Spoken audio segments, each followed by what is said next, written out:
Here we go. Hello there, good morning, good afternoon, good evening, and welcome. My name is Dani Henderson. Welcome back to my beautiful Disclosure of Everything channel. This is our first episode of Life News. What really matters? What actually matters to all of us, the people on this great planet. My guest today is the one and only Marishka Richet. She is a long-term educator, musician. Her and her husband Matisse, they play the most beautiful ancient instruments. Some of you that have been on my channel before have been open to their sound bathing, their instruments. They are very much child-led parenting. That's another huge subject. We might dance around that today, but Marishka is very much that kind of mother. Recently had a baby girl just a few short months ago. And we also have the one and only Andrea Foulkes, long-term past life regression therapy, ancestral healing, womb healing. Andrea Foulkes has a track record of coaching women who may possibly be overdue, and then within 2 or 3 hours, they are on the way to bringing their next beautiful soul into the world. And these things are all extremely important. So today we're going to start with Marishka Richet on the subject of life and death and the in-between. Marishka, welcome, my love. How are you? Hello, dearest Danny. Hi, Andrea. It's so lovely to be here with you both. Thank you for having me. You are welcome. And Andrea, my darling, hello there, and how are you? Marishka and Dani, I'm really great, and the daffodils are out, and so it's all a sunny day. It's gorgeous. I drove past a bank of daffodils here in England where we all are residing currently, and there were a gazillion, and I thought nobody will notice.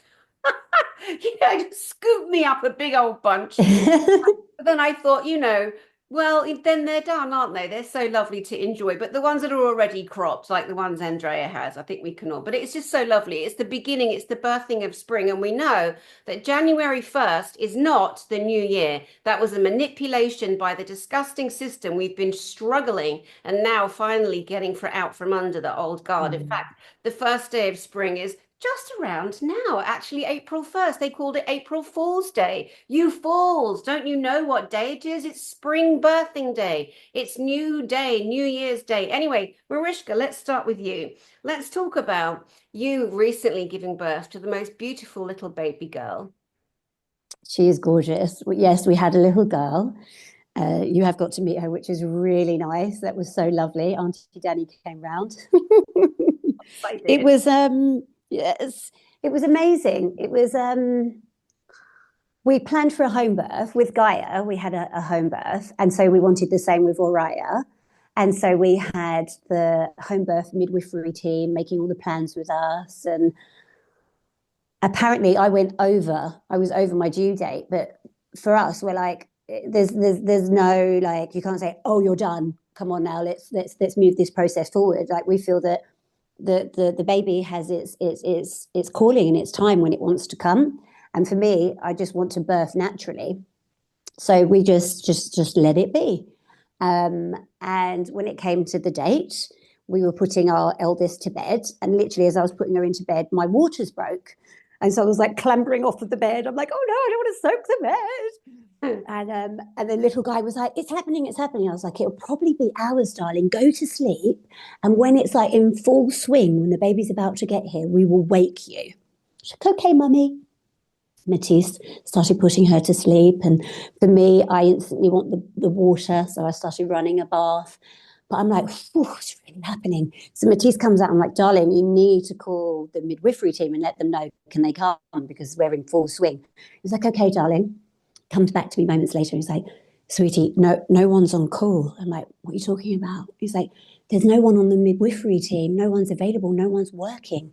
I'm like, pardon? I tried my best not to have a Tourette's moment because I do swear. That's just part of my vocabulary. But I was just like, oh my God. And he's like, I'm going to call the hospital and just see if any of the midwives can come and assist us. And I was like, okay, cool. I just carry on with the process. I'm just like, I'm in the bathroom, I'm lighting up my candles, I'm breathing, I'm taking it easy. I'm just getting into my body and aligning myself with the baby. You know, we are one, we're going to do this together. Comes back, he's like, darling, no one can come and be with us. They said we have to go to the hospital. I had a near-death experience at 2.5, and I remember the trauma of being in the hospital that is always like stuck with me. And I don't fare very well at hospitals, and all the experiences I've had with a father having a heart attack and a stroke in front of me and various other different things, the thought of being in a hospital just closes me up. And having a baby, you need to be open. So I was like, I can't go. And he was like, I know, what are we going to do? And I was like, I'm having my baby. I'm going to free birth. And so Matisse is like, oh, what are you talking about? I'm like, we can do this. Come on, we've got this. Come on. So we had some like eye to eye. And so Matisse is building the set. He's building our scene, you know, getting the pool ready, putting on the fairy lights, getting all the crystals. And I'm in full labor. Like it's happening really quite fast.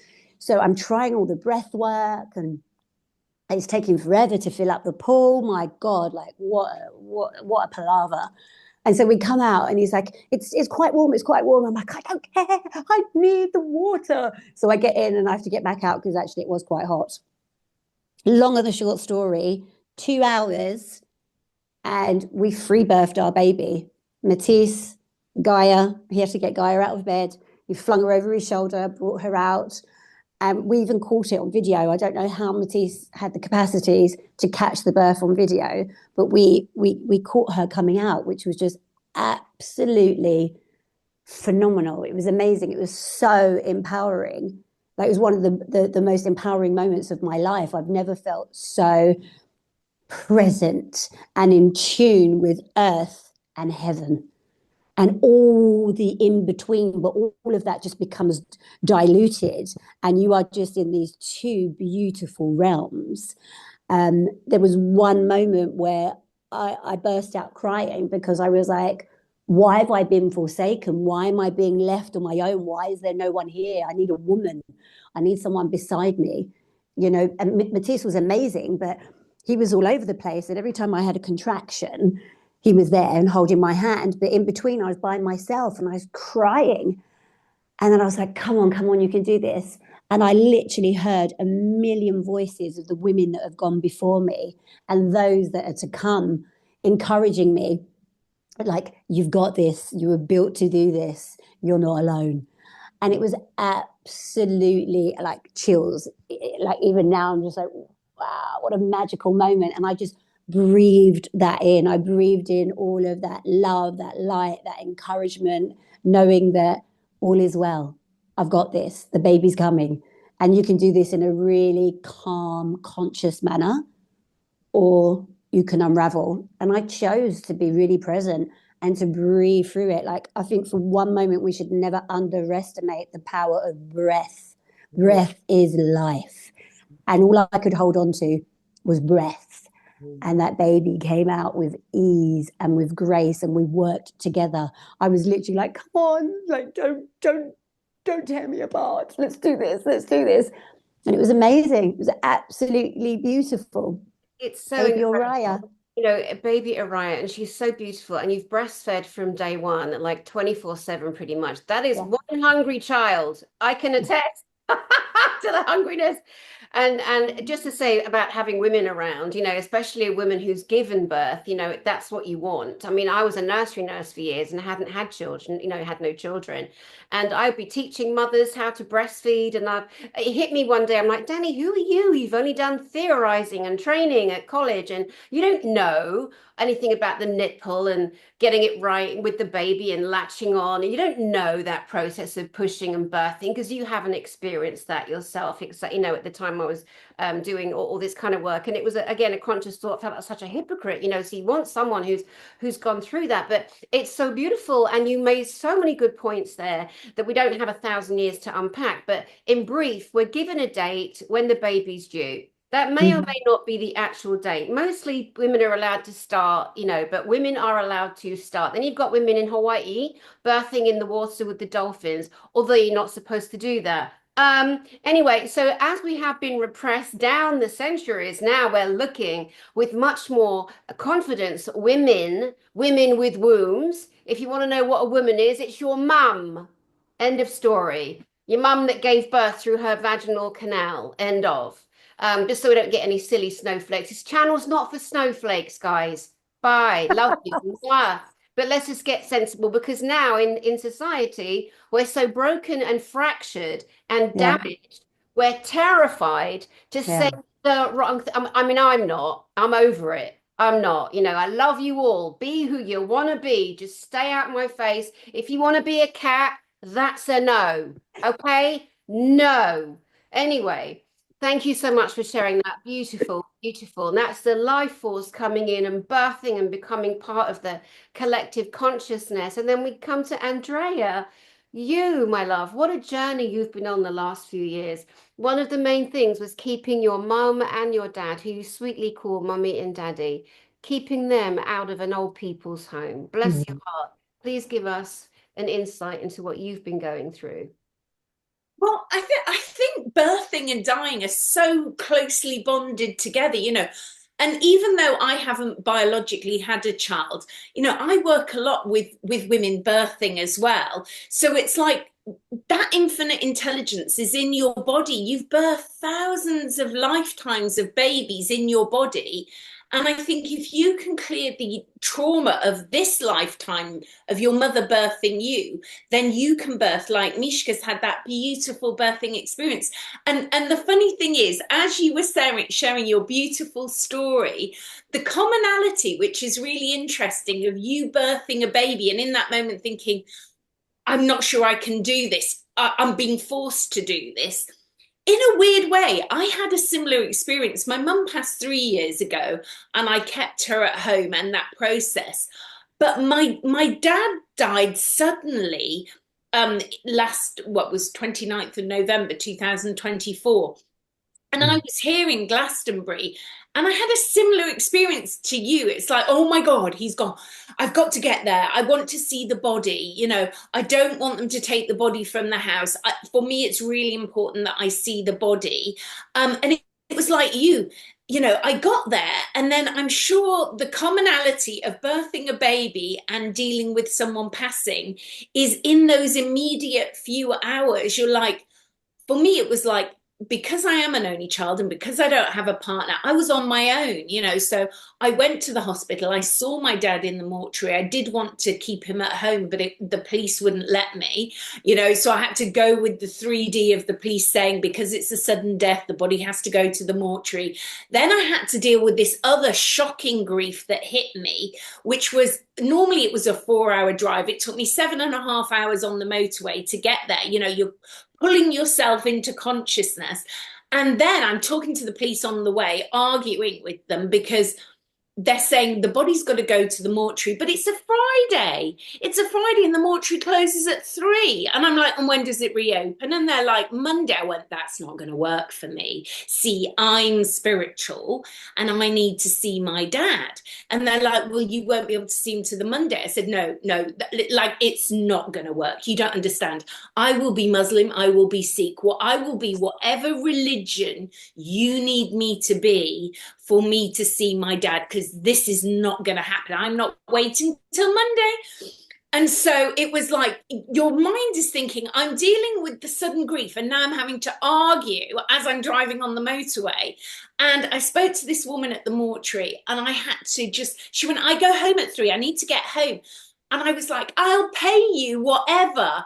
Like, I need to see my dad. I said, you don't understand how spiritual. I'm very spiritual. And it was like, this innate power of a woman comes through you, this wisdom of, this is what I need. And this very kind woman said she'd wait till 6. Well, actually, this woman had to wait till 8 o'clock there. She's been doing that work 20 years. So kind. Her own son had committed suicide this year, she shared that with me, and her other son was in prison. This woman was really struggled, in life. And here she was for 20 years holding this space for, people to come and see their loved ones. And I am eternally grateful to this woman. I was like, let me drive you home. Where do you live? She went, can you just take me to the main bus depot? I was like, I'll drive you home.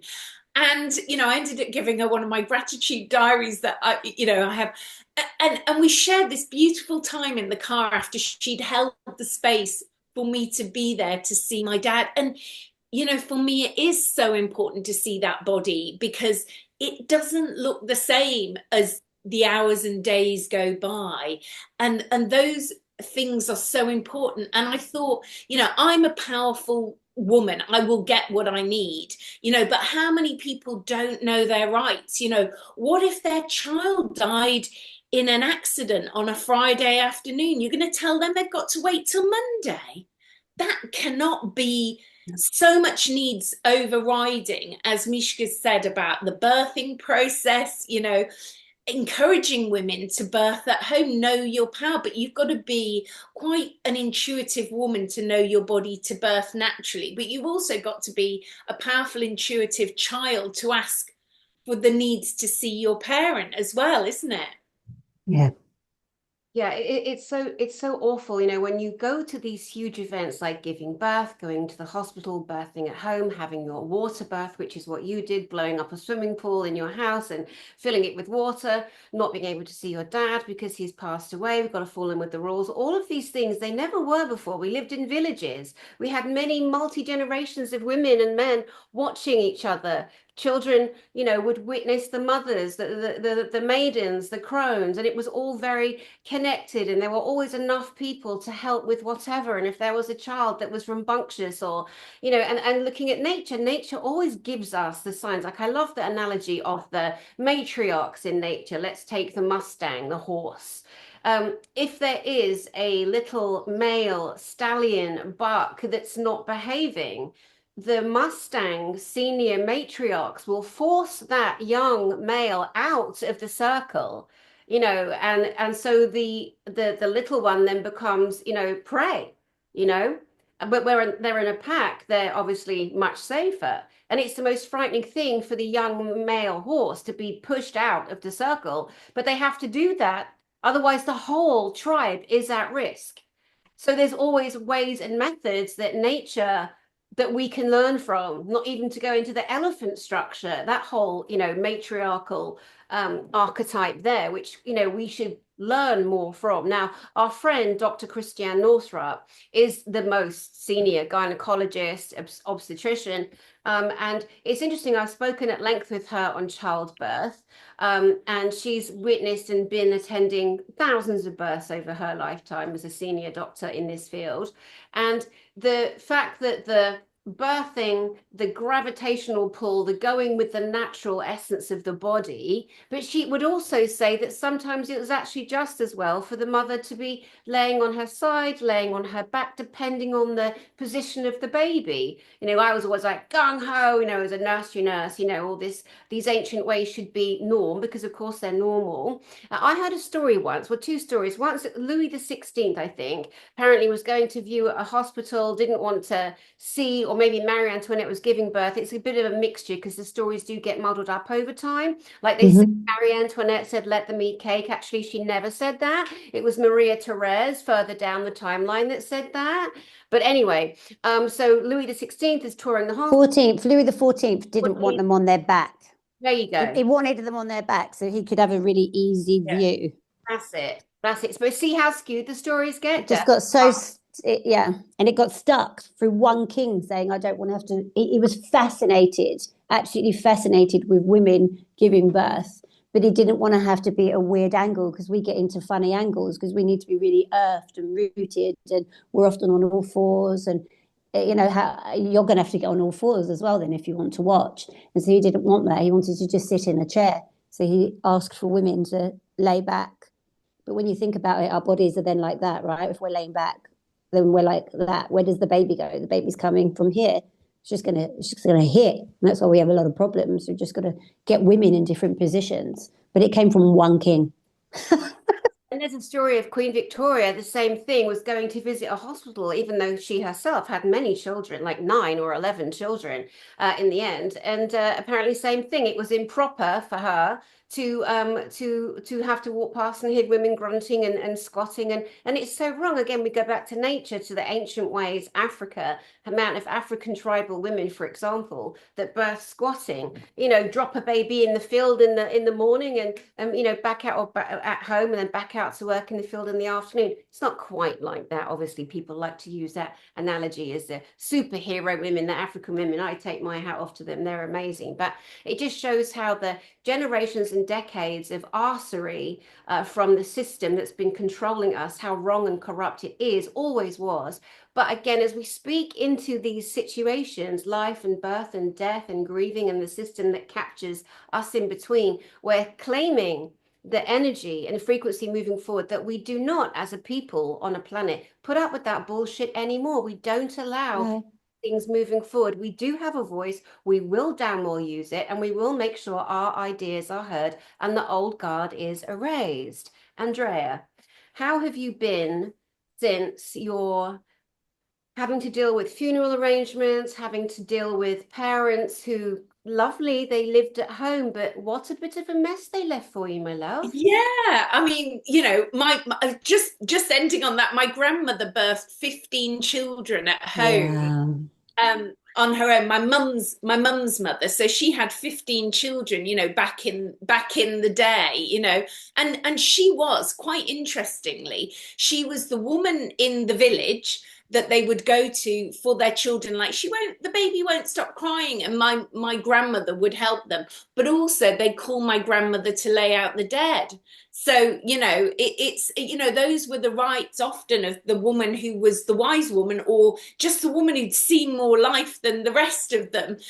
So yeah, coping with, both your parents dying, and it's very 3D. It's like the things I would tell people, you must have a lasting power of attorney in place for health and finances if you live in the UK. There will be different ones wherever you live. But these things, you put it off and you put it off. But these become really important, when you're dealing with either birthing or a dying parent. With my mum, I'm so glad I got my lasting power of attorney for health in place, because I had to override the district nurses' desires for what they wanted for my mum. In retrospect, perhaps some of it, I may have rethought given the time again. But, I was frazzled and exhausted. And my dad was amazing. My dad was 98 years old and 100 days when he passed away 3 years later. And my mum was 91.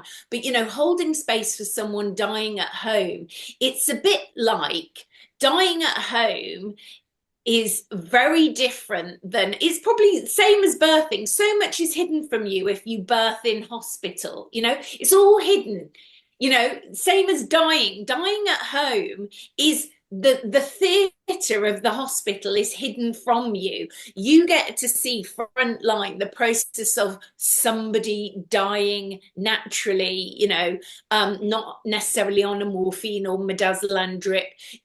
So much is hidden in a hospital of these two important parts of our life, birthing and dying. It's all hidden if you do it in a hospital. You're not privy to certain things, whereas if you do this at home in an intimate setting with your loved ones, one, it's really exhausting, and two, the commonality that I know is going to sound really strange is, I think we'd both like to have people leave food on the doorstep for you. You don't want them coming in. You just want conscious neighbours and friends to go, I've left you a little something. And when my dad passed, I know this sounds like the weirdest thing, but the hardest thing to come to terms with was the same as what Mishka was saying about birthing. I'm on my own. I spent 2 weeks on my own in my parents' house with no Wi-Fi, no phone signal, just organising a funeral on my own. And there was a part of me going, I can't believe nobody's here. I'm doing this on my own. Lovely Dani offered to come and be there, and one of my second cousins. But I chose to be on my own. After this initial, oh, woe is me, I'm on my own, nobody is here.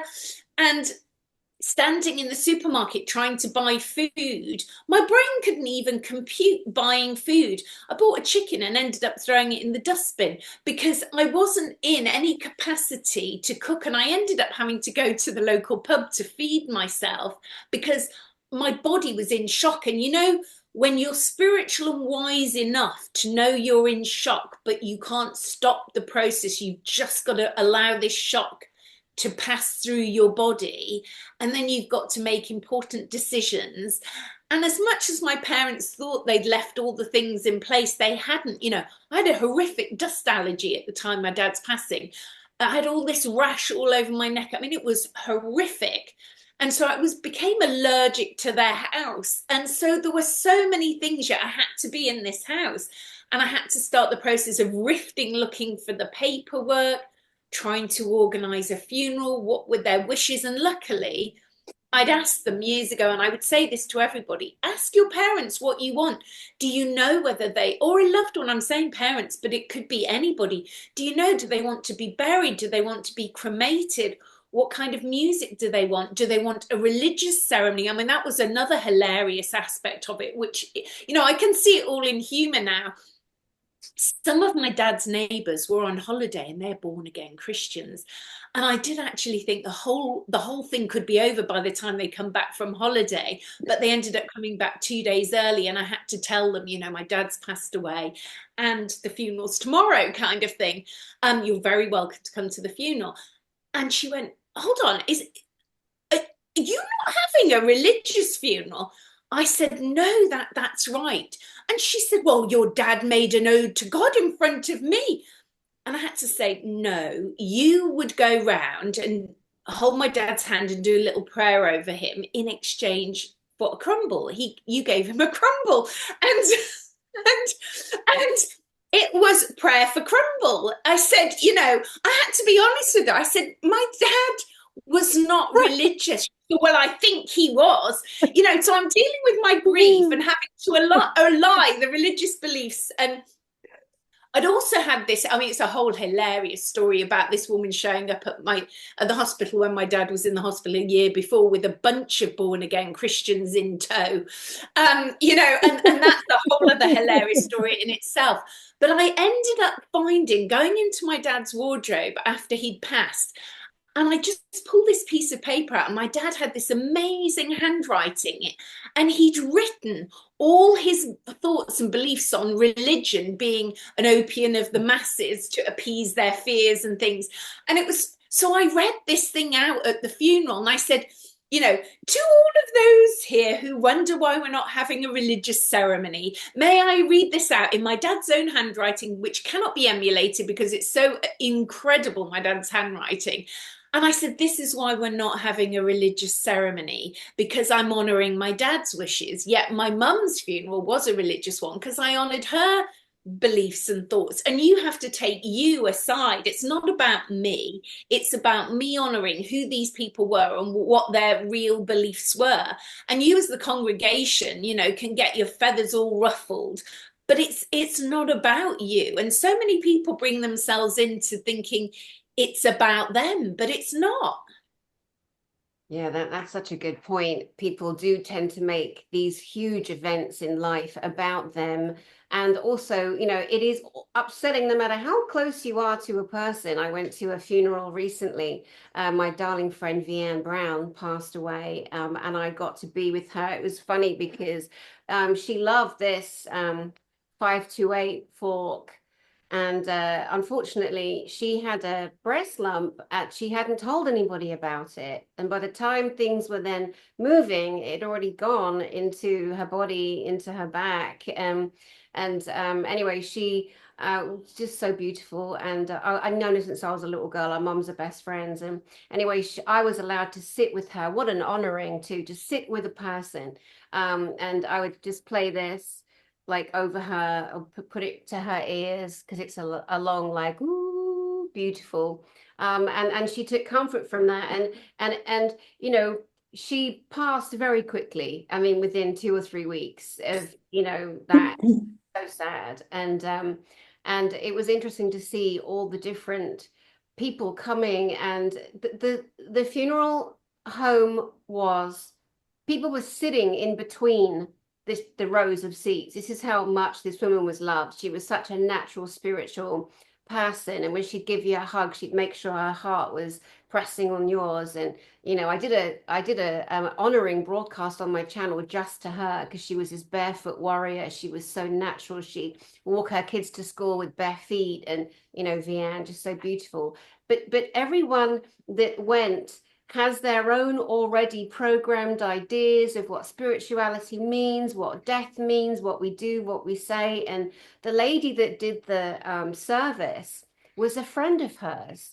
and spoke to her beautiful spiritual ways, and there were people there that couldn't give a shit about God, and that's fine too, with each to their own. We're all on a different journey, aren't we? But ultimately honoring the wishes of the person who's passed, like you beautifully did, Andrea, is. Well, I mean, one thing I feel I should share, because mind you, make a gluttony of people doing this, because the funeral directors are like, don't tell everybody about this.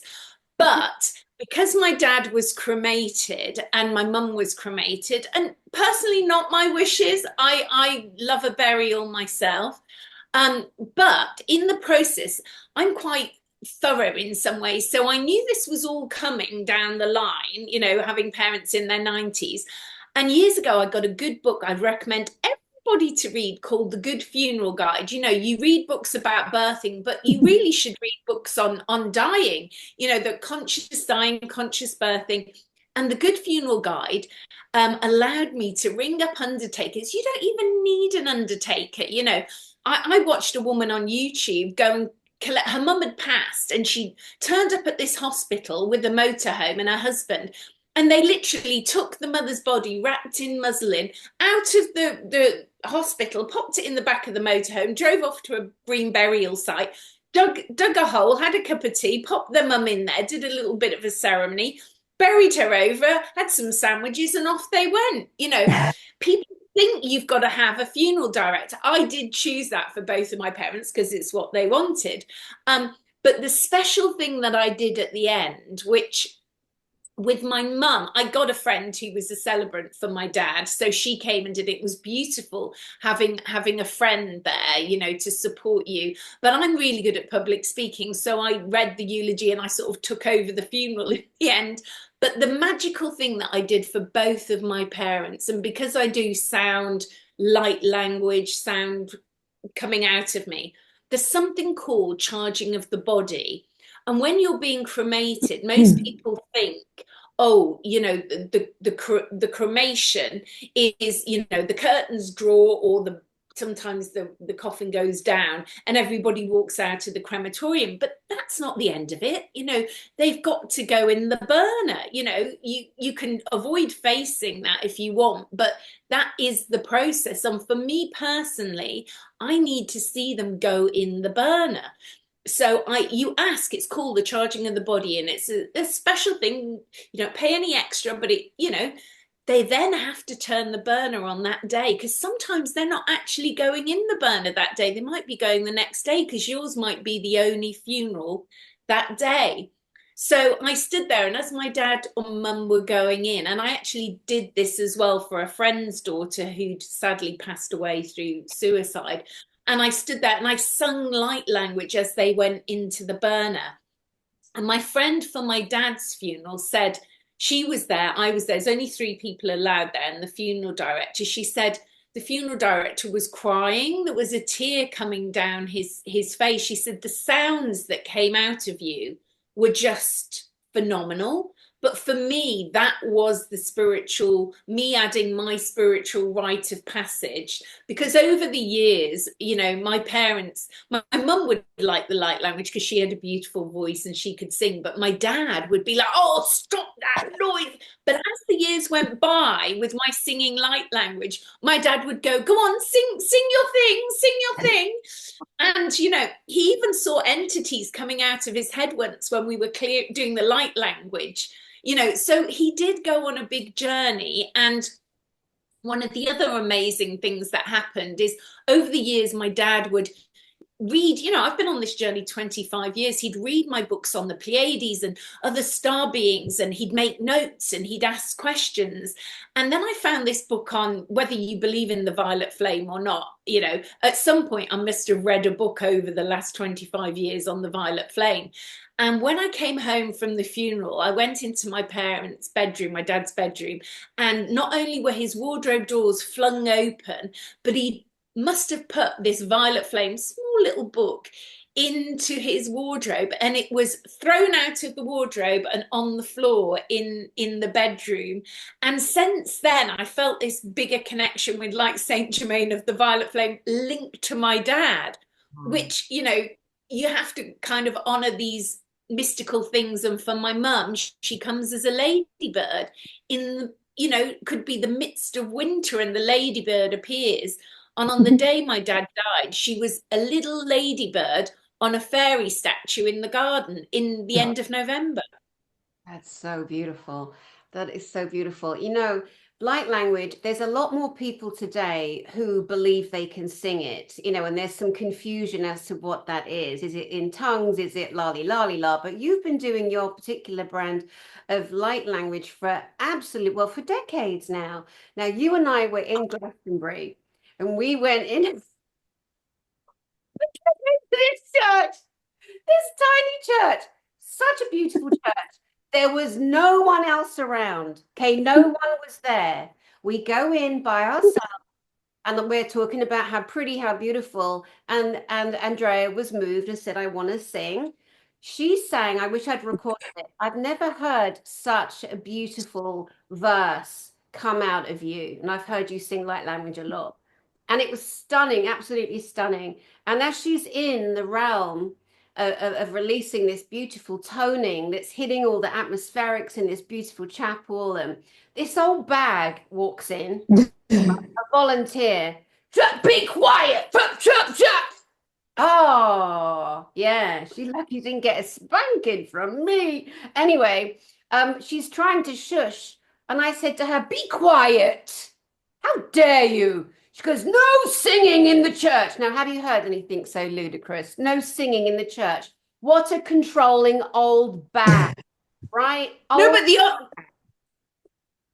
the odd thing was that you could sing in the church if you'd rented it yourself. The fact that we were just there meant you couldn't do it. But if you'd rented it for an event, you could sing all you like. You did 20 seconds, not even that. It's like, and I could feel her energy coming at me, I could feel her coming to shut me down, kind of thing. And the thing is, though, I often think because Mishka, you do sound probably on a way more, profound level of instruments than I do, but mine's just my voice. And I wouldn't say it's just light language, it's probably sophophonic frequencies as well. But it's like often we're being called to do this, and something happens, you get an opportunity to sing light language in some really amazing places. People invite you to say, oh, sing your light language. I just sang it in Madeira because I was in Madeira for a week, and there's a profound chapel in the top of this mountain in Madeira in the Palerio Gardens, and I'm singing away in the chapel, to myself, because it's got really good acoustics in a chapel, isn't it? And I'm recording the sound, and then these people go, oh, was that you singing? And I'm like, yes. And they were, oh, sing again. And so I thought, oh, now I've got permission to sing by the other visitors. So I sang away. And then as we were leaving, another group of people came in, like a massive group of Germans. And this couple went, she sings, go on, sing for the Germans.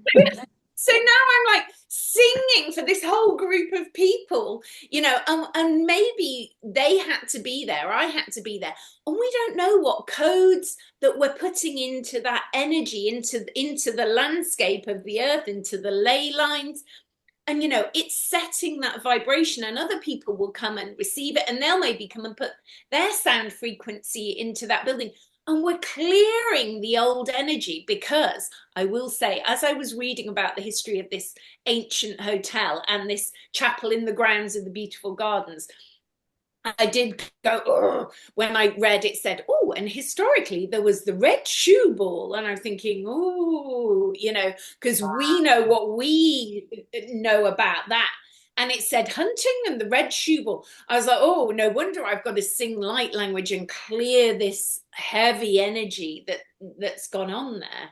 Wow. Before I come back to darling Marishka, just want to highlight there, just those that don't know, some of the alleged stories of red shoe allegedness that you'll see. There's elements of the people that live in the Vatican City, allegedly, that wear red shoes. It is said allegedly that those red shoes are made from the skin of tiny innocent infants, The red represents the blood.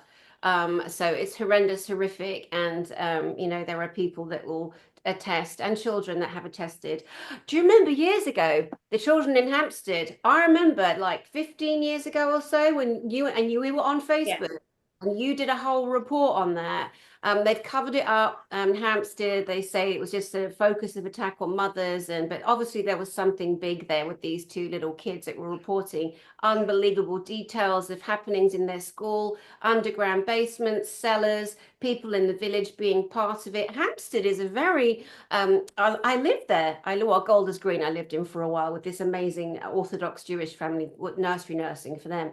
But Golders Green, Hampstead area, Hampstead Heath is known also for a very high sexualized, gay. It was back in the day, George Michael was alive, Boy George. It was that time when it all came out of the men, going and enjoying each other in the bushes, so that area frequencies high sexual energy. I haven't been there for a long time, but it did. So just a quick for people that lock on to that detail you just mentioned and then go off on their own journey. Well, also, I will say, I don't think that's going on there now. I think it was maybe in the 1800s. These things were going on historically, but we don't know, for sure. We're just like, we've heard these stories, we've heard people sharing things get shut down. So we're clearing, our sound and our intention Yeah. is to clear the space, clearly, because, in past life regression I do, it's like, they're not really past lives, they're coexisting timelines,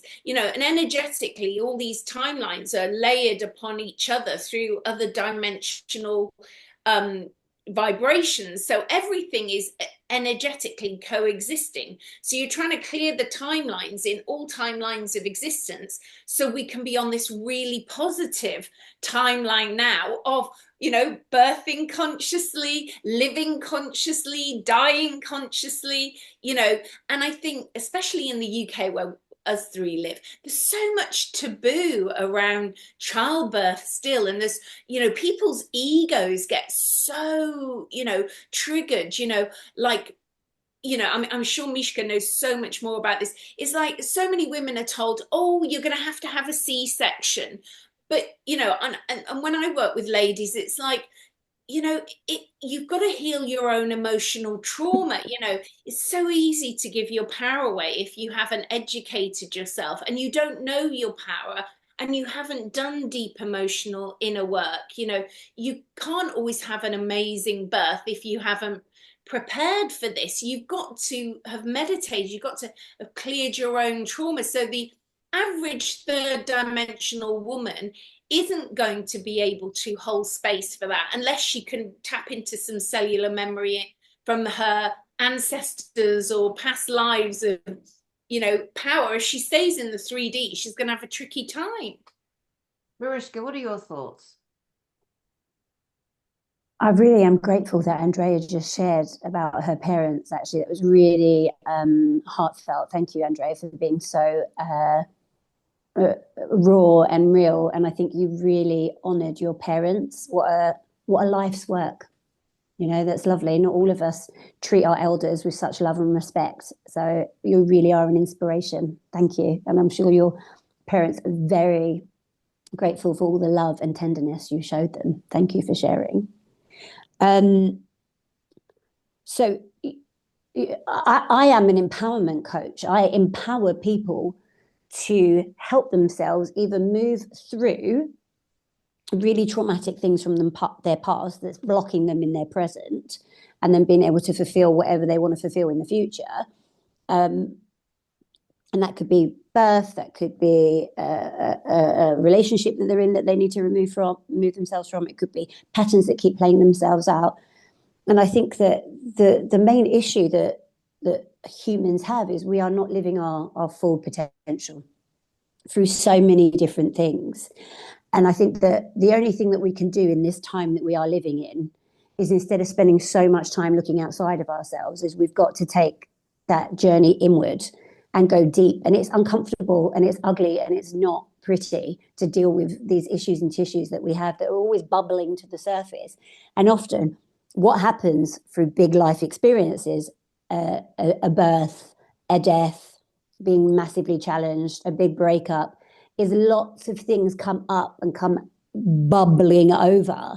And a lot of us are not equipped with the tools that we need to help ourselves. So then once again, we're looking outside of ourselves, you know, and then these addictive patterns keep coming into place where we lean into alcohol or we lean into food or a relationship. Whereas I think that more and more of us are becoming aware that these things don't work. So what does work? What works is actually, you know, educating ourselves, showing up for ourselves. And what does that look like? Well, for me, that looks like I love to learn. I'm constantly, you know, wanting to take courses or read books or even be around people that I know that are going to elevate me. You know, I'm very choosy about who comes into my inner sanctuary. Being in nature, even when it's bloody cold, taking your socks off, your shoes and your socks off, and planting your feet on the ground, sitting under a tree. I think it's incredibly important for us to start lifting and focusing on our vibrations. We know that it's all messed up. Humans have been corrupted and we've been messed with for absolute eons. Yeah, but we still are amazing. You know, how we're able to show up is phenomenal. But can you imagine what we could be like if we were like working on full throttle, full cylinders, a healthy atmosphere, clean skies, clean food, head and heart aligned, you know, spiritually conscious and aware? I'm really hopeful for our future and what we're really capable of. And for me, that's my mission, is how can I show up as the best version of myself, first of all for me, then for my children, because I want to be an inspiration to my kids, and then they're going to be an inspiration to others. So yeah, it's a big epic journey that we are on, and I'm privileged. I feel very honored to be here for such a time as this on planet Earth. Wow. I love it. I love it when you say that we're here for such a time as this. You say it very well. So let's look at the fact that you've birthed yet a second baby. And you and I met in Costa Rica because I'd gone there to whatever after losing the love of my life horribly in a horrible heart attack, and he died. And then so I was escaping the world and hiding, and you know, and you were running with your husband and your little then 6 years old Gaia was 6 to Costa Rica to get away from her being forcibly jabbed, or you know, you just weren't having it. You weren't living that life. And that's No. it. So you show up, you always are the natural mother. You always are truly that person. And I know you've got to go soon because you've got a baby that's going to need feeding because you're constantly a giant child. Tell us. My little fat pancake. That's what we call her. Oh my God. People say that giving birth is the most natural thing in the world. No, I mean, it sounds No. formed. It's not the most natural thing. If it was, we'd be doing it all day long with no issues. And also, people say breastfeeding. Men who obviously can never possibly have a clue because they haven't got boobs, they haven't got milk ducts, they haven't got wombs, they haven't got ovaries. You know, that's how you're born. That's what it is. But for you, you know, for any mom, if she can give it a minimum of 3 days of colostrum when she first has her baby, the gold top, the cream to help the immune system. And if she can't, she can't. You know, but give us insight into how do you deal with that? Like the harassment of the world. Oh, it's the most natural thing, and breastfeeding is the most natural thing. And also, what rituals, what calming rituals do you use to calm you and your baby? Well, you know, I spoke about the beautiful part of our birth, that we free birthed our baby, and it was so empowering and it was amazing. But it was really short lived, actually, because the hospital sent my husband called the hospital to see if a midwife could come, right? A midwife couldn't come. So the hospital sent an ambulance crew, and like we'd given birth to Oriah, and the three of us were just there in this blissful moment. Umbilical cord still attached. I'm still in the water. Everything's really like just stunning.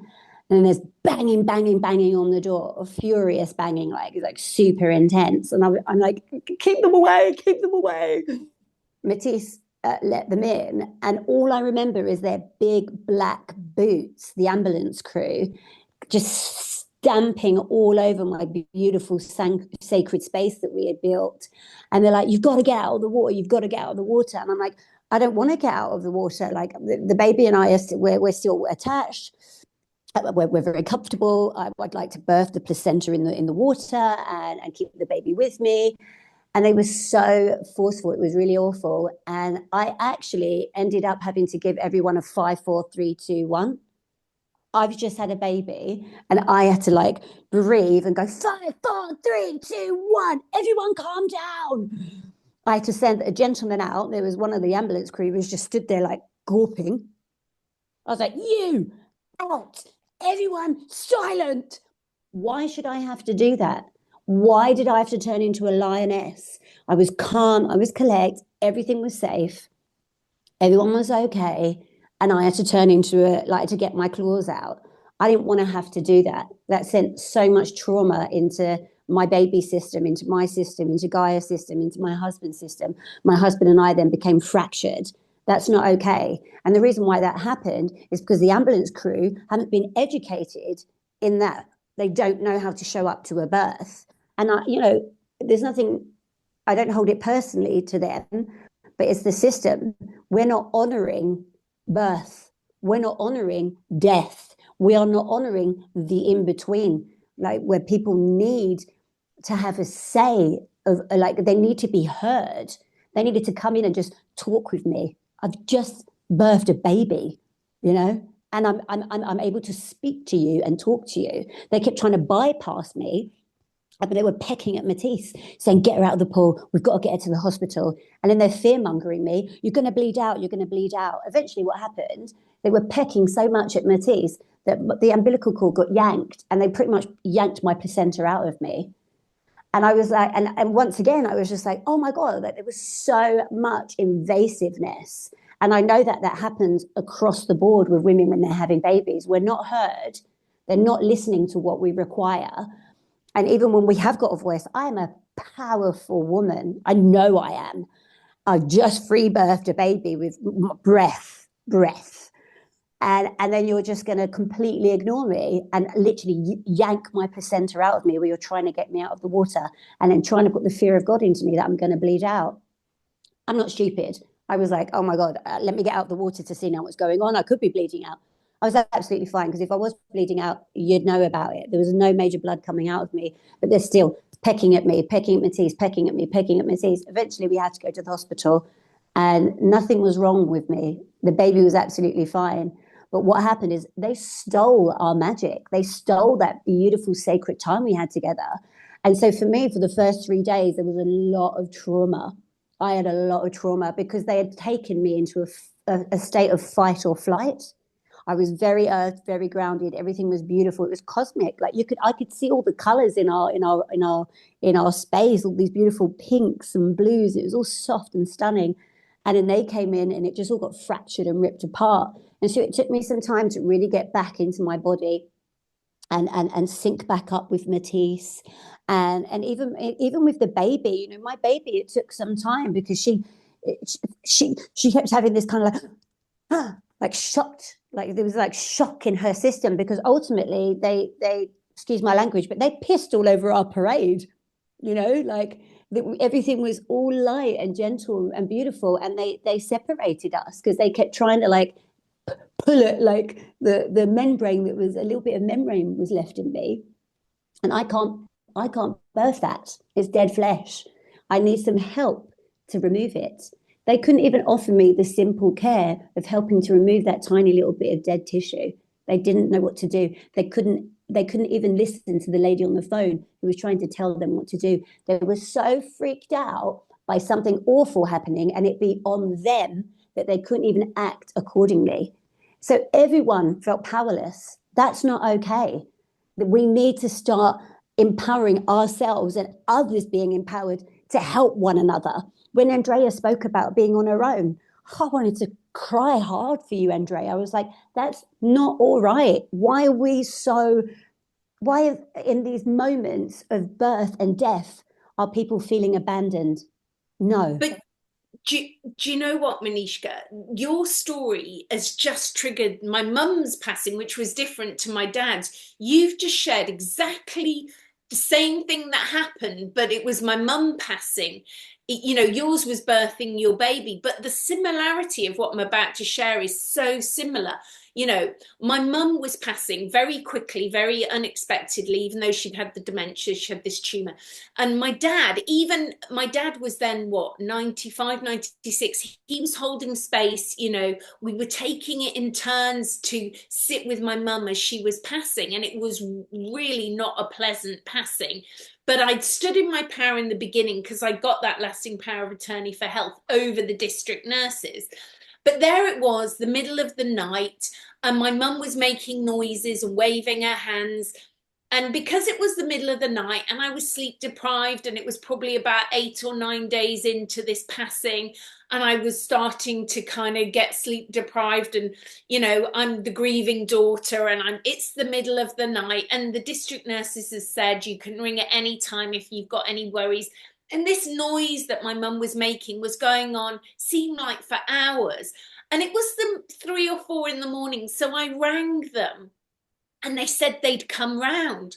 And a part of me thought, I'm not going to be on my own. I don't want to wake my dad. He needs some sleep. He's doing amazingly well. You know, I wish in retrospect I'd hired a death doula to be with me. But because I had no forewarning that my mum was dying, it was like it just all ricocheted, you know, 24 hours of being told, oh, your mum's going to pass. Just all of a sudden these days rolled on very quickly, and I didn't have time to think, oh, let me look online for a death doula to come and help me. In retrospect, I wished I'd done that. That's my biggest regret. So these women came like you, in like ambulance, big boots, green outfit. You know, my mum's doing this, making noises in the bed. And these women give me a big stern talking to, like, your mum needs to be on medication. You know, she is suffering. And that as a daughter is the last, oh, she's suffering, really? Really? I didn't know. I just thought she was passing, and these wailing noises were her seeing beings, and she's greeting these beings, and I'm sleep deprived now. My spiritual self is there, but it's starting to waver. And these women now in a hospital, you know, ambulance outfits, the same as you, are starting to give me a very stern talking to, that we need to order medication. And I'm like, okay. You know, so that whole thing changed the process. And you know, in retrospect, like you, I wished I'd got more gentle people in, because I'm on my own, and I'm frightened, really. I'm frightened that I don't want my mum to suffer. And she's looking, you know, really like a corpse already, and I don't want her to suffer anymore. So I had that same experience with dying with my mum, the same that you had. These people coming in who are not educated in the soul leaving the body, and you know, me trying to tell them, well, I'm thinking it's that she's actually seeing beings in other dimensions and they're greeting her. And I think this sound, it's not the death rattle, but it's maybe her releasing stuff. They're not having any of this, you know. They're like, we need to get you some heavy duty drugs for your mum. And I'm like, and they're going, but you rejected the syringe driver. I'm like, I did, because I didn't want that. You know, I didn't want the syringe driver. And so now, because I've rejected the syringe driver early doors, now all this has got to happen through manual injections. And it was just horrific. You know, I cannot describe how horrific it was. And having had that experience, knowing now what I know, the thing is, you're never going to birth your second child again. I'm never going to hold space for my mum to pass again. You know, I might hold space for other people to pass away with the wisdom and knowledge that I've learned now. And I think we should all learn about going on, you know, what do they call the courses where they teach you how to, you know, see a soul over to the other side? I think we should all go on that, especially if we're spiritual, because more than likely we are going to be called on to hold space for somebody to pass over. And if we've educated ourselves and we've got this knowledge, we're going to be so empowered to, you know, be there for the birthing, be there for the death, because these are so important, isn't it? That the birthing and the death are the two tops and tails of life, really. Yeah, that's so true. You know, you raised a couple of points there. And by the way, all my doors are open because it's actually sunny in England right now. Biggest bee I've ever seen has flown in here. I'm hoping I Oh, can stay calm. and I love them and I hope it finds its way out, but they are noisy buggers. And again, the bees, without the bees, Earth dies. Without the bees, so many things, so many systems of the ecology, the natural ecology collapsed. It just went quiet. That's so interesting. But Andrea, please tell us what is, for those that don't know, obviously us ladies here, we do know, but what is a death doula and what is a syringe driver? A death doula is exactly the same as a birthing doula. The only difference is the birthing doula is someone who's going to hold space. They're not necessarily a midwife, but they will just be a beautiful soul who will hold space, keep the mother calm so that she can birth her baby naturally, whether that's, sometimes it is in a hospital, but sometimes it's at home. She's like the birthing partner. Am I correct in what I'm saying about Yeah, the birth? absolutely. A birth doula and a death doula, they hold space for the person whom is giving birth or whom is dying, and they hold space for the family. And often what they are the bridge between the outside world and then that sacred space. So instead of like the ambulance people coming in and coming in to your mother, coming into me, they have to go between the doula, the death doula, or the Like a birthing doula. gatekeeper. Yeah, They are in fact the gatekeeper, and then they will get the message from the outside world, deliver it to you, you know, and then you have a choice. They basically keep away all of the fear mongering. So that, yeah, they definitely are the gatekeeper. And I think you're totally right, Andrea, when you say that we need to learn how do we do that? How do we learn to be gatekeepers?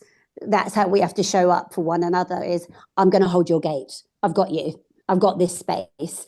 Because if we can't teach and train those, then we need to know what we're doing. We have yeah, to, because it's so incredibly important how we come in and how we go out.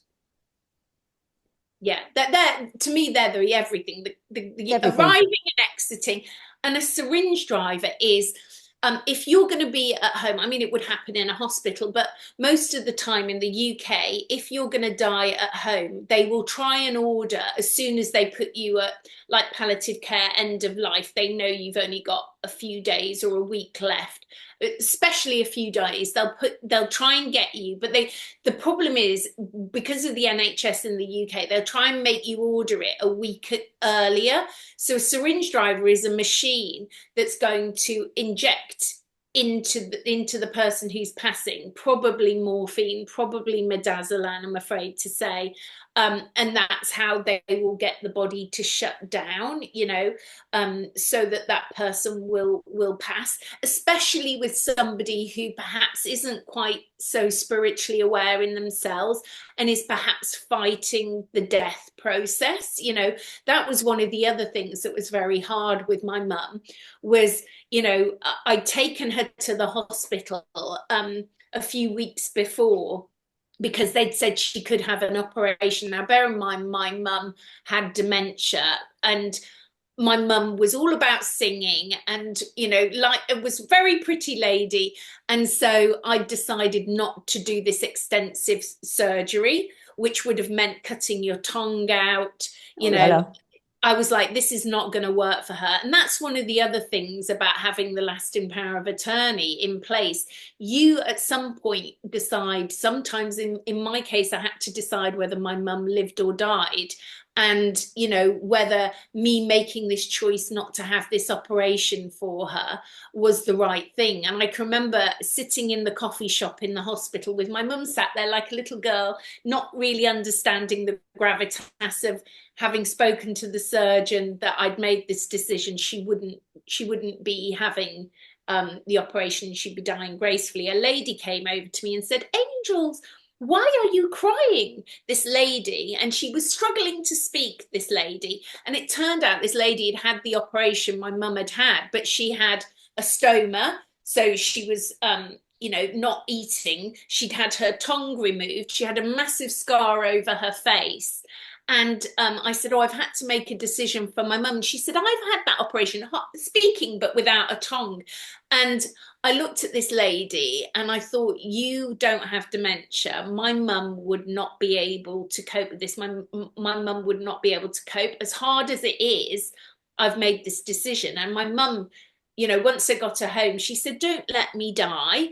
And it's awful because you're like, I've made a decision to let you die.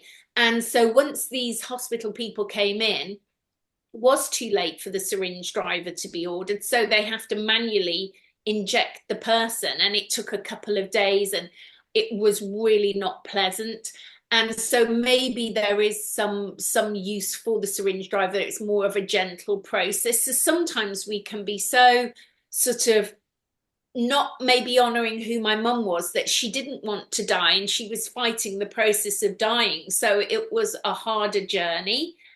But I didn't know that. Had I have had an intermediary person explain it to me and explain, sweetheart, this is probably why it might be a good idea to have the syringe driver. We could just order it and then it's here. You don't have to use it. But when you're pushed against the wall, you're just, the wise woman in me is there, but the frightened little girl who's just frightened that her mummy's dying. And I don't want the syringe driver, but I didn't really know what I was saying or what the repercussions in a week's time are going to be. So it's like, you have to forgive yourself. I've forgiven myself, and then I'm dealing with my mum's sisters arriving, because then the family always appear, and I'm so glad they did appear. They didn't ask, they just appeared. But I'm dealing with their grief of, that's not my sister, she doesn't look like my sister. Then I'm dealing with my cousins arriving, they're crying, that's not my aunt, she doesn't look like my aunt. And so I'm having to say, I'm sorry for your grief. I'm having to hold space now for these women who are shocked and in grief, but I've been there all along, so I've seen this process of demise, so I'm having to hold space for that. So exactly what Mishka said, if there was a birthing doula there or a friend, there's somebody to be a filter between me and all these other people. And people were showing up at the house and I was having to make tea for them, and it was, I'm having to give you biscuits and tea when really you should be just taking over and making biscuits and tea for me and my dad. Yeah. Yeah, absolutely. May I say something, Dani, please? My love.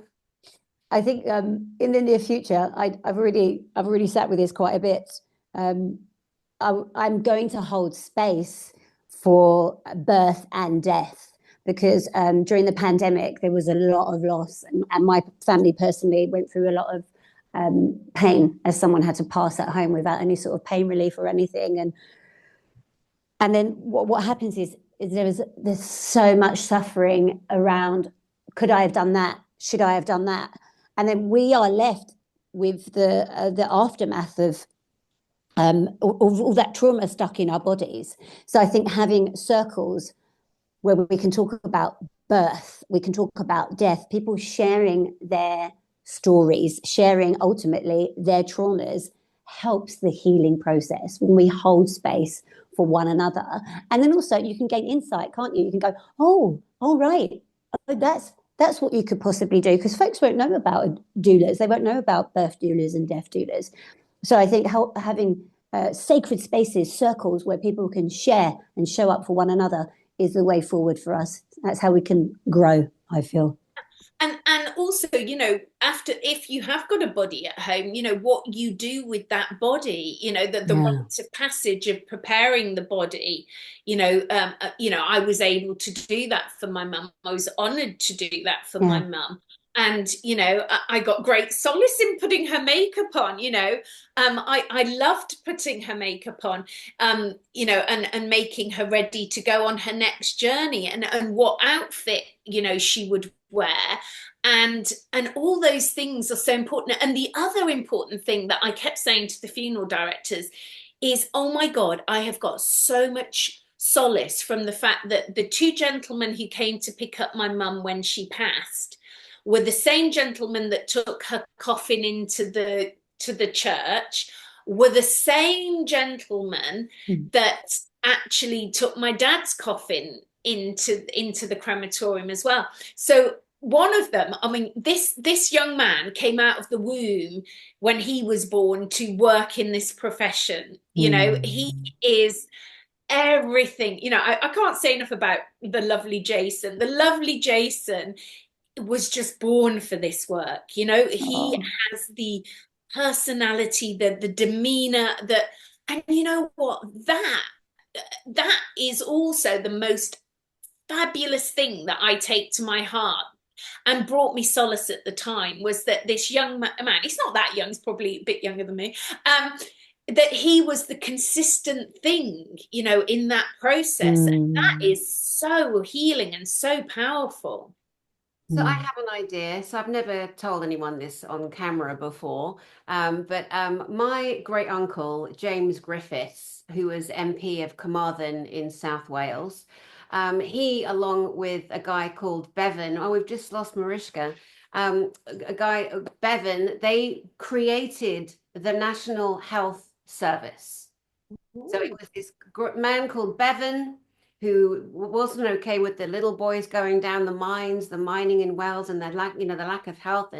And James Griffiths, or Jim, my great uncle, they created the National Health Service. And there were others, of course, that helped support this. It's not just one person or just two people, but largely these were the two names that we come to hear. I vote that people in Britain watching this vote for Andrea Foulkes and Marishka Richet to come in with some of the real healing that's needed across the board in taking care of our souls, our minds, our bodies. Here she comes again. In this manner, and teaching and training on what a death doula is, a birth doula is, the in between. And one other thing I have to say is, in terms of not understanding because of lack of education to every single person, unless you're a seasoned nurse or doctor and you're watching people dying in the hospital and your heart obviously is open, you know that angels come, you know the loved ones come. I call it the gathering. One day I was doing a psychic, they called it a psychic party. I was the reader. I was reading like 15-minute readings for people at this great event. Hi, darling.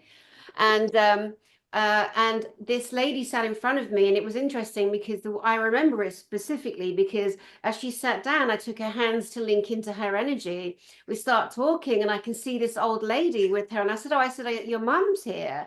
And I said, but she's showing me like her eyes are really wide, and this lady starts crying. I said, it's okay. She's so good. Your mum is so good. She went, no, she goes, I was in the hospital with her, and I told them to stop the morphine, and all I can then see is my mum is passing, and her eyes are rolling and she's twitching, and this lady had tortured herself all for like 50 years saying that she did the wrong thing for her mum. She didn't. Here's the lack of education.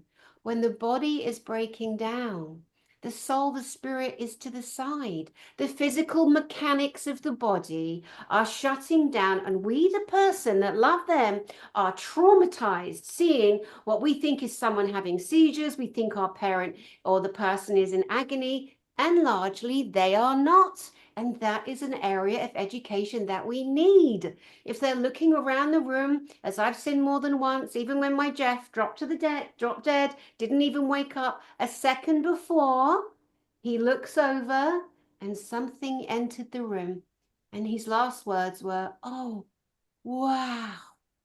So, you know, the spiritual aspect of who we are as humans is massively, massively missing. Barishka, you got bumped out, but I was just saying that my Uncle James My Griffiths, apologies. I don't apologize. My Uncle James Griffiths from Wales, this is my great uncle, was one of the founding members of the National Health Service, along with Bevan, Oh, wow. well-known name. Wow. So if I've got any pull there, which I doubt I have, I vote that you and Andrea Falk should be like massively influencing the restructuring of this horribly broken system. Your dad was left on a trolley for days, for hours.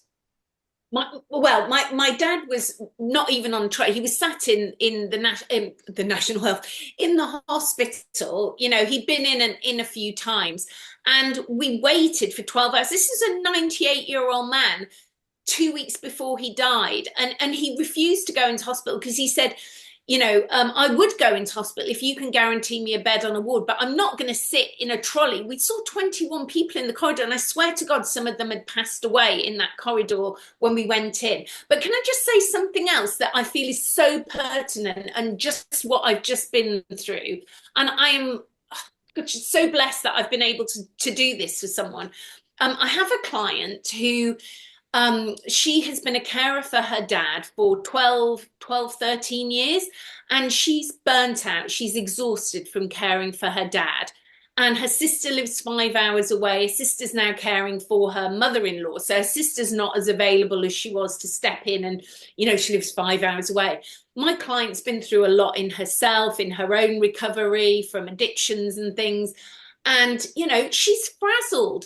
And she was on her knees the other day, and she's like, I can't look after my dad anymore. He's going to have to go in a care home. I just can't cope. And she said, I've called social services. Will you come and sit in the meeting with me? So I sat in the meeting with her, and she kept going off at other tangents. So I kind of kept bringing it back to, your sister lives 5 hours away. Tell the lady how often your sister came last year to look after your mum and give you respite care. How often was that? How, kept bringing her back to the important information.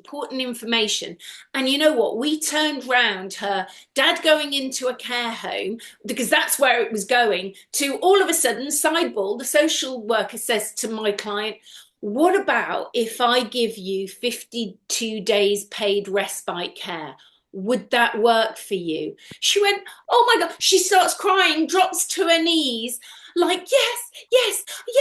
And she said, it doesn't have to be 52 consecutive days. You can take 2 days here, 3 days here. I said, well, the thing is, she needs help today. Like, she cannot cope another 2 or 3 days looking after her dad. She's on the ropes. She needs some help. He needs to either go for respite care right away, or she can't cope, but this is the thing. If you can be an advocate, and she said to the lady, I sat in the car, and she said, I'm going to go and tell the social worker I've got an advocate here who's going to sit in on the meeting.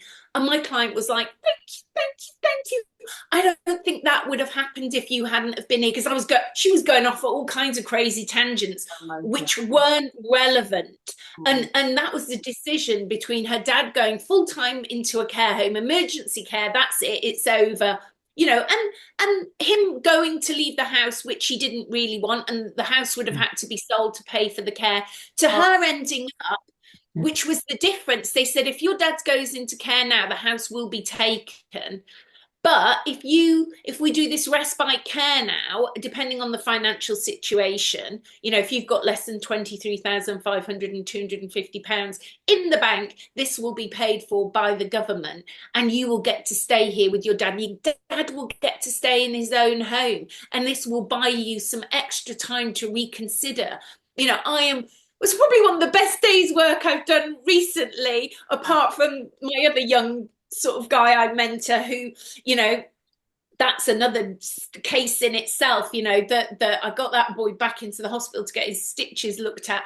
But it's like, this is our work, caring for other human beings, who are not maybe as vocal as us, are not able to be so concise, and perhaps can't communicate properly to social services. Or maybe they could if they weren't so stressed and burnt out and frazzled that they can't think clearly. And you need to say the right things to get these balls in motion. These things are things that I'm so passionate about at the moment. No, that's so informing. Marishka, informing ourselves. Sorry. I know that you have a baby you need to get to feed, so please guide us. How long do we have you for? Because I want you to share some of your rituals, calming baby rituals after the trauma that Araya's been through, if possible, or just have her on your lap. We're more than happy. We don't care what, Can we see her? Yeah, I'll bring her in her pajamas.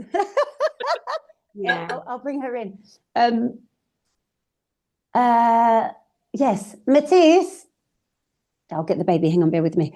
I know you're getting anxious because she's been away from you but it's okay. How do you I just wanted to also say about with Andrea, I completely agree with. We have to inform ourselves. We have to inform ourselves what's out there for us, different decisions that we can actually make.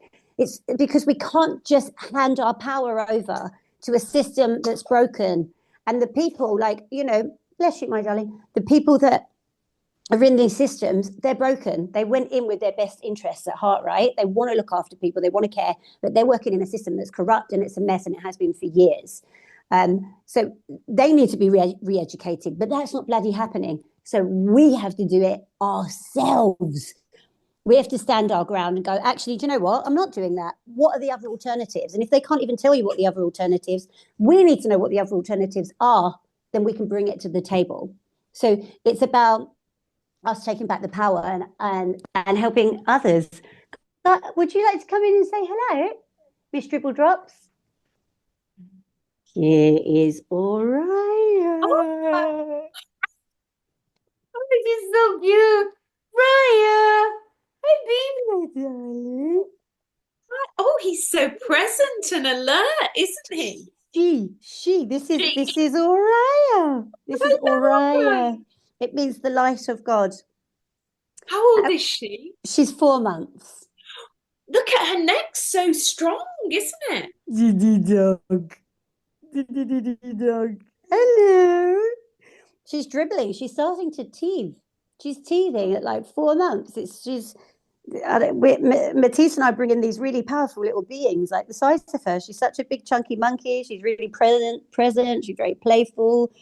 She's amazing. Aren't you?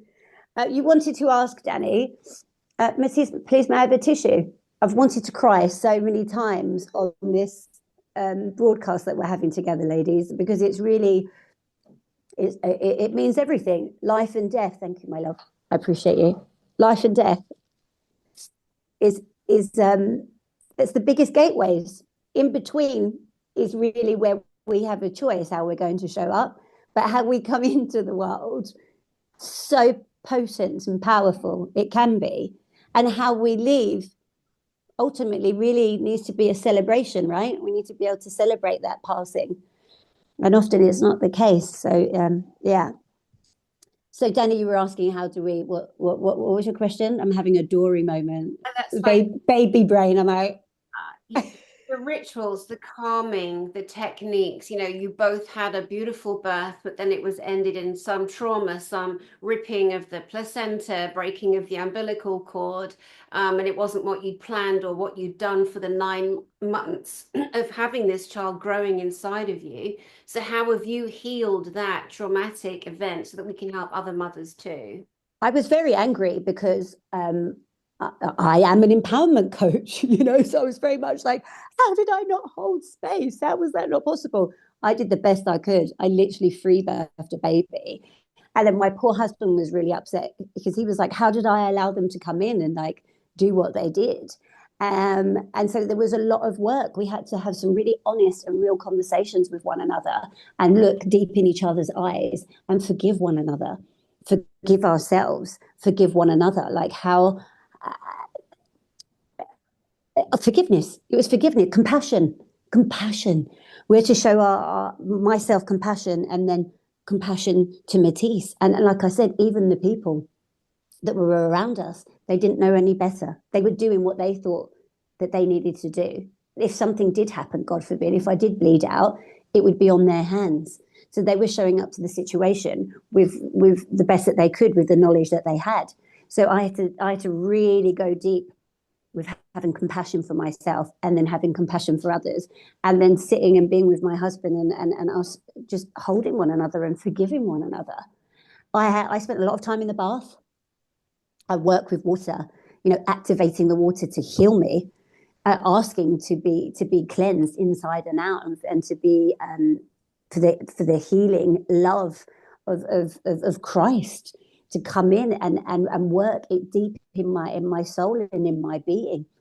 I spent a lot of time in nature as well, even though it's been bloody cold. Just getting outdoors would help me, having expansion, having space.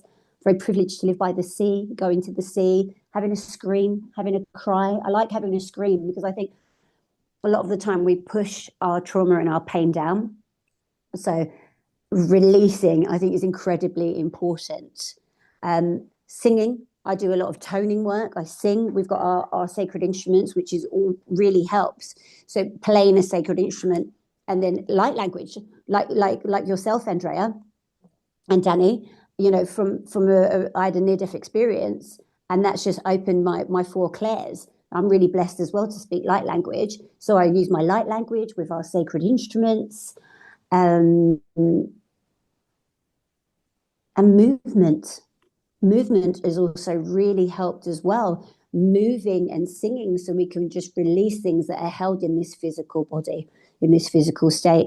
So I'd say that they're probably the like the ceremonies, the space that I've held for myself is through water, being outside in nature, using the sacred instruments and the voice, and trying not to let things sit. And I've also had some very honest conversations with people. Like, I let the midwifery team know, you didn't tell me that you were understaffed. That's not okay.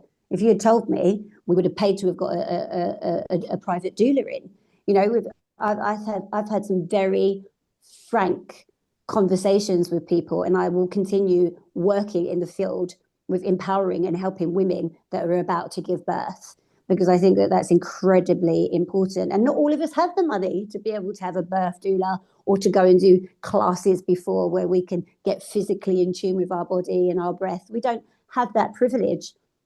So I definitely will be doing a lot more work with women, without a doubt, to help us to pave the way for bringing forth these little monkeys. Oh, beautiful. Thank you. And like I said, you do bring such ancient wisdom. You've both lived with great experiences, and we can learn so much from you. And I think if anybody's got any weight in Great Britain around the National Health Service, they should hire you ladies to give lessons and, honestly, lectures. Go ahead, Andrea. One other thing I'll say, which might be a bit of a bigger thing, but from what Misha's just beautifully shared, when my mum was passing, remember that was coming out at the end of COVID time, and I think it's still true. If you've not seen, so we couldn't get a doctor to the house. No doctor would come. I tried everything. I would call an ambulance to try and get a doctor, because if your parent or your loved one that's passing hasn't seen a doctor within 28 days before they pass away, you have to have an autopsy report.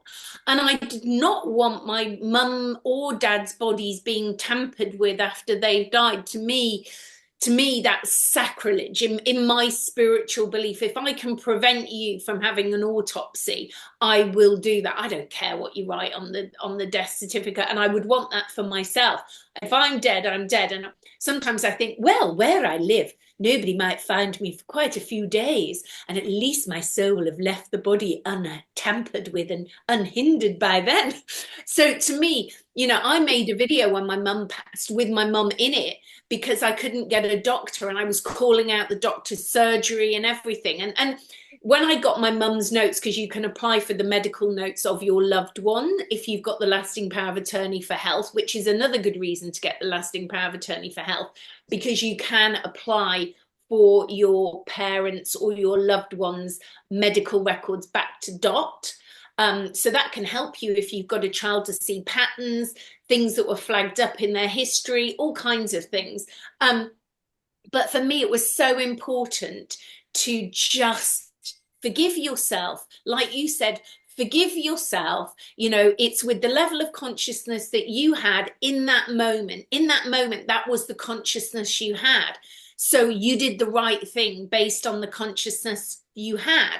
And for me, with my dad's passing, because my mum had gone by then, I just found, although there was a part of me going, oh, I can't believe nobody's here. I can't believe I'm all on my own, and then once I went through that process of I'm all on my own, actually, I'm really enjoying being all on my own in this house, listening to Vera Lynn.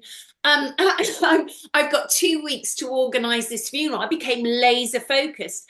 And I've never been so laser focused, as in, it was quite mercenary. It was like, talking to that person isn't going to get me anywhere. All they're going to do is start offloading their trauma of when they lost a loved one, which I really don't need to hear right now. I don't need to hear their stuff. I'm sick of holding space for people. I'm not going to be manipulated into holding space for their grief that they've not processed just because I'm a therapist. So I became quite ruthless, and I was like, I'm just going to speak to the very few people I need to speak to. to organize this funeral. And the other thing was my dad's neighbor, because she was grieving. She found him. She was the only other person who truly loves my dad in the last few years that's still alive, you know. And so those were it's becoming quite focused on what you need for you. You know, sometimes we're so all serving the other people that in those moments of birth and death, it's what you need for you to get to the next place of peace and grieving in you, and being very clear on things that are important to you. Like, I don't care what they put on the death certificate of how he died. Not interested. You can put whatever you want. I don't think it's probably the truth of what he passed with, but I don't care. As long as you don't tamper with that body, I'm fine. Yeah, interesting point. So many people that lost a loved one through the COVID era will have that false lie. Most, I mean, there were so many that didn't have that, and I haven't even looked at my fiance, my Jeff's birth certificate, because I'm scared of what I'll do. I'll become unhinged if they dared put COVID on there.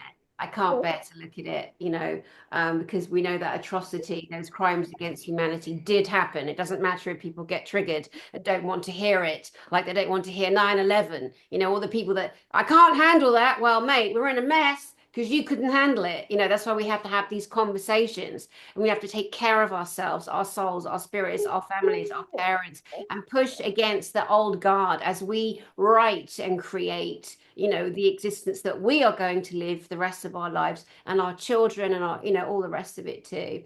So this has been an amazing chat. I know you have to go, so Andrea, let me come to you for last words to the audience, please, and then Marishka.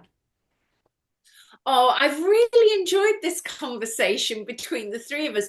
And who thought, talking about death and birth and a little bit in between would be so perfect, wasn't it? It's been such a perfect conversation. And thank you, Dani, for holding the space and inviting Marishka and I and little Araya to be here. So thank you all. Before I come to you, Marishka, thanks, Andrea. Marishka and I were talking the other day, texting and chatting, and she was saying, and I'm full agreement. There's just such a lack of like a proper Loose Women or The View. Those old miserable old bags on The View, and it's like, God, we need the soul talk, we need the consciousness, and then so Marishka, this is actually her idea for today. So well done, Marishka.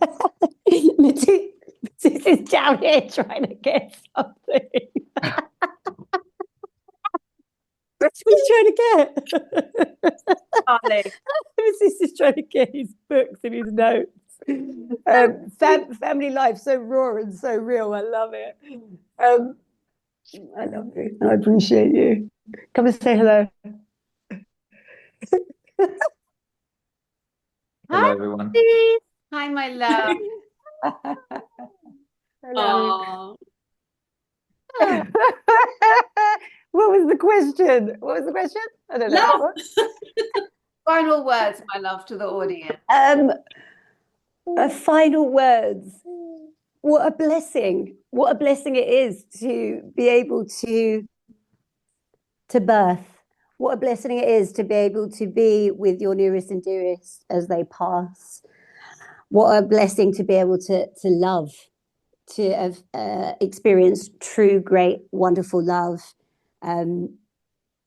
We live in marvelous times, and I truly do believe that we are very aware, we are conscious individuals, and we are very aware what doesn't work.